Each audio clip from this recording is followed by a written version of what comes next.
नमस्कार दोस्तों, स्वागत है आपका बिहार नीति चैनल पे। दोस्तों, वैसे ये वीडियो बनाने की ज़रूरत नहीं थी। इस वीडियो के ऊपर मैंने शिक्षा नीति चैनल पे इस बात पे कई वीडियो बना चुका हूँ, लेकिन बार बार छात्रों को या फिर बीटीएससी जेई के कैंडिडेट्स को बरगलाया जा रहा है।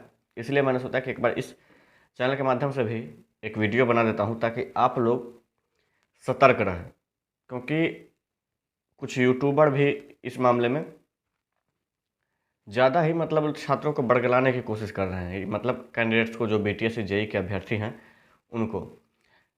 दरअसल जानकारी के अभाव में वो जो भी हैं वो कुछ भी अपने, जैसे कि जानते हैं कि जो भी बीटीएससी को कवर कर रहा है, बीटीएससी जेई के न्यूज़ को जो भी कवर कर रहा है, जो भी यूट्यूबर कवर कर रहा है, वो अपना अपना एक टेलीग्राम ग्रुप बनाया हुआ है, टेलीग्राम चैनल बनाया हुआ है।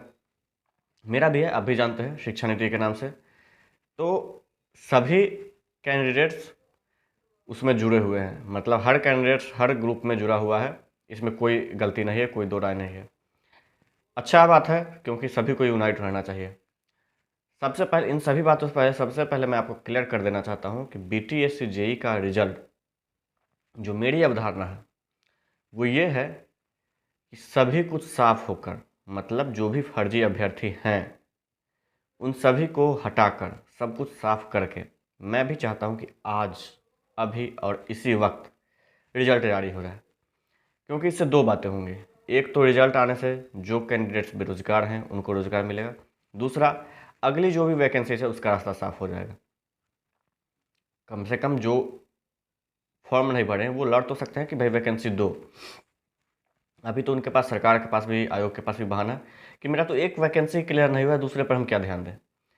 ये सभी बातें हैं। तो इन सभी बातों के बाद अगर मैं बात करूं, तो मैं जो ये वीडियो आज लाया हूं आपके पास वो ये है कि मेरे पास भी आया है और कई ग्रुप्स में भी एक चीज़ वायरल हो रहा है कि किसी यूट्यूबर ने बोला है। वो मैं आपको स्क्रीन पर दिखाना नहीं चाहता हूँ, क्योंकि वो दिखाने से उस कैंडिडेट की, वो कैंडिडेट भी हैं और यूट्यूबर भी हैं, यूट्यूबर की थोड़ी बहुत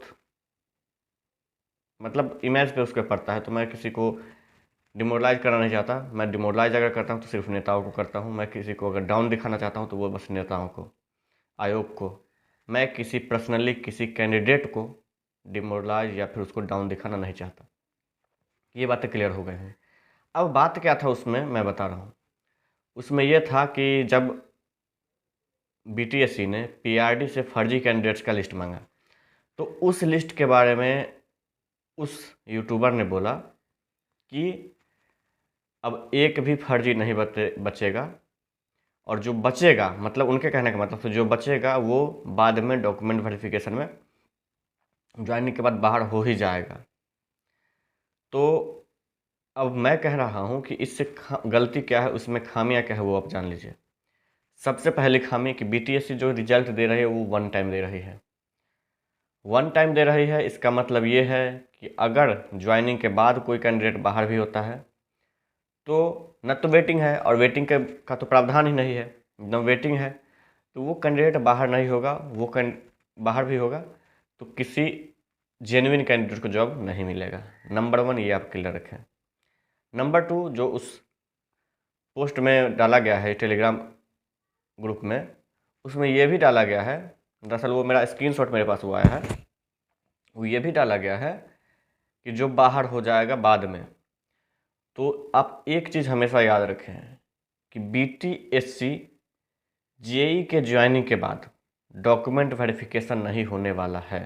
ये आप लोग एश्योर्ड रहें, ये आप लोग पूरी तरह से जान के रहिए, जान लीजिए।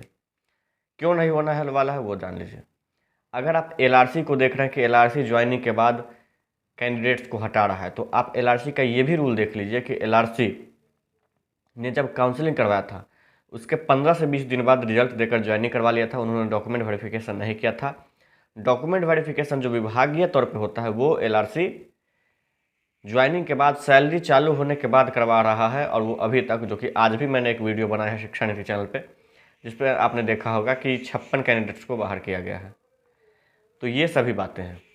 तो जब बीटीएससी जेई का ज्वाइनिंग हो जाएगा तो ज्वाइनिंग के बाद किसी भी कैंडिडेट को बाहर नहीं किया जाएगा। क्यों? क्योंकि बीटीएससी ने जो वेरिफिकेशन किया है जूनियर इंजीनियर कैंडिडेट्स का, वो आयोग के तौर पे नहीं किया है जो कि बाद में विभाग कर लेगी। उन्होंने विभाग के तौर पे, मतलब सभी कैंडिडेट्स को पर्टिकुलर विभाग ने जांच किया है। तो विभाग जब जांच कर के उसको सही ठहरा दे रही है और उसके बाद भी आपको फर्जी मिल रहा है, तो जो अगर विभाग जांच करके जिसको सही ठहरा रही है तो उसको, ये आप भी जानते हैं कि कैंडिडेट्स ने जब फर्जियों को दिखाया कि इसमें फर्जी हैं, तो रिजल्ट को विड्रॉ किया गया, और रिजल्ट जब विड्रॉ किया गया उसके बाद ये बताया गया कि हम जांच करेंगे।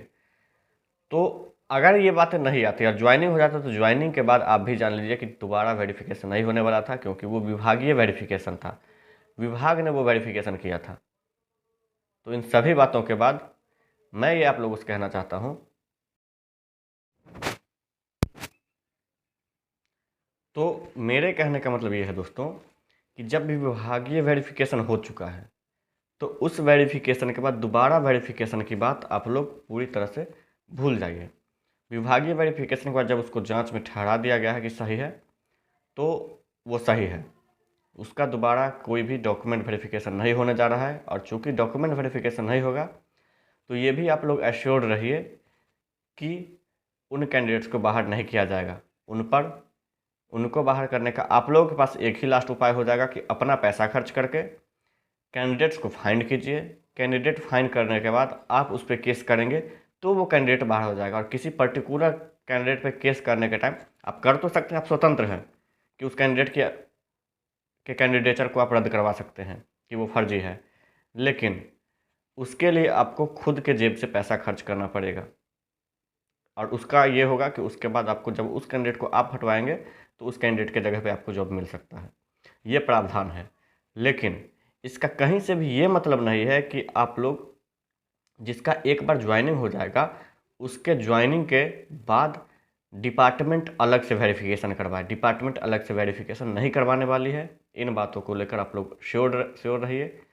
और चूंकि वेरिफिकेशन नहीं होगा, मतलब वो बाहर भी नहीं कर सकते, क्योंकि on the paper department verification ही हुआ है, आयोग का कोई वेरिफिकेशन नहीं हुआ है।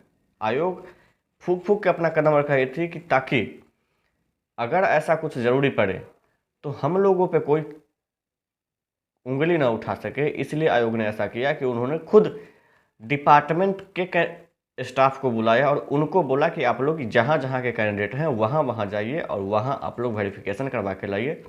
और उस वेरिफिकेशन के बाद हम लोग रिजल्ट देंगे, जिससे कि उन पर कोई आँच ना आए, आयोग पे कोई आँच ना आए। आयोग सिर्फ और सिर्फ सरकार पे आ सकती है, आयोग पे कहीं से भी नहीं। बाकी इसमें आप लोग अगर मेरे बातों से सहमत हैं तो ज़्यादा से ज़्यादा वीडियो को लाइक करें, चैनल को सब्सक्राइब करें, और साथ ही हमारे दूसरे चैनल जो शिक्षा नीति है उसको भी सब्सक्राइब करें, उसका भी आपको लिंक डिस्क्रिप्शन में मिल जाएगा। मिलते हैं दोस्तों अगले वीडियो में कुछ अच्छे फैक्ट्स के साथ, कुछ अच्छी पॉलिटिकल जानकारी के साथ। तब तक धन्यवाद।